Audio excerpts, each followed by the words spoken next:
Story title, Danielle. Author is Blue Raven 80. Country, Philippines. Website resource is yourghoststories.com. I just want to share this story about my daughter. It will be a bit long, so bear with me. I gave birth April 2004 to a beautiful baby girl and named her Danielle Caroline. But unfortunately, heaven did not allow us to have her. Yes, she died an hour and a half after I gave birth to her in a local hospital. I didn't even get the chance to see her alive. As a mother, it was too painful for me to accept the fact that I bore her in my womb for 9 long months and longing to hold her, and now my first child is dead because of fetal distress. Now, on with the story. On the day that I was to give birth, my brother dreamt of a little girl with curly hair and wearing a white dress holding my grandfather's hand walking away.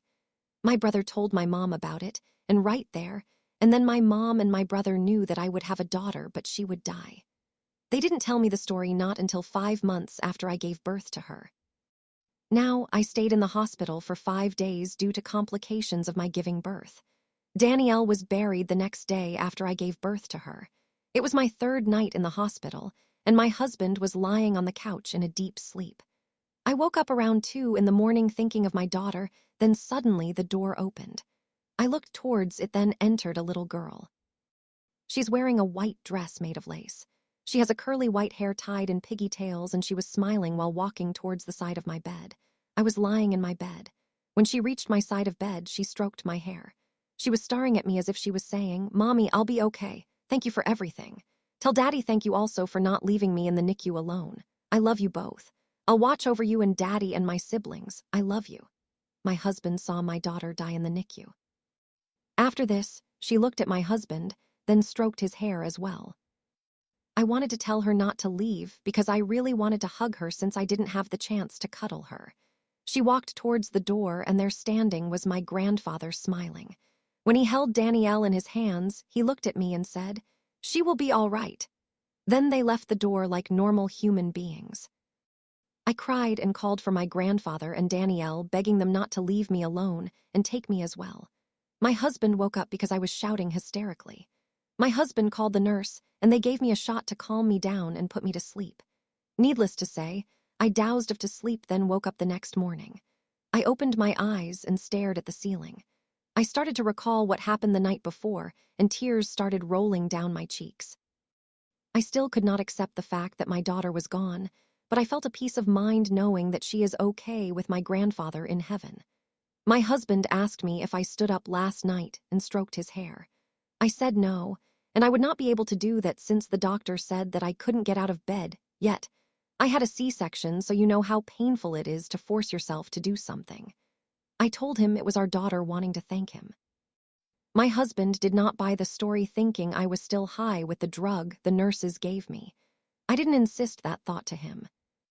After I got out of the hospital, I was in our bedroom after a few weeks. My husband was at work. I still missed my daughter, and I cried myself to sleep. I woke up and saw my daughter and grandfather walking out of the door. I shrugged it off and went back to sleep. But when my husband arrived, he woke me up and asked me why I had left the door open. I recalled what I saw a while ago, and I burst into tears again. My husband calmed me down. I told him what happened, and this time he believed me. According to him, the night before around 1 in the morning, he saw a man standing at the foot of our bed, and he saw a little girl standing beside me who kissed me. He reached for the lampshade, but the images are gone. After a few weeks, I went back to work and tried to move on but never forget Danielle. A year has passed, and I was having a cup of coffee one afternoon. Out of nowhere, I looked on the top of our stove, and I saw a little girl sitting on top of it, swinging her legs in a childish way. I didn't burst into tears anymore because I was able to accept the fact that this was my daughter and just saying hello to me.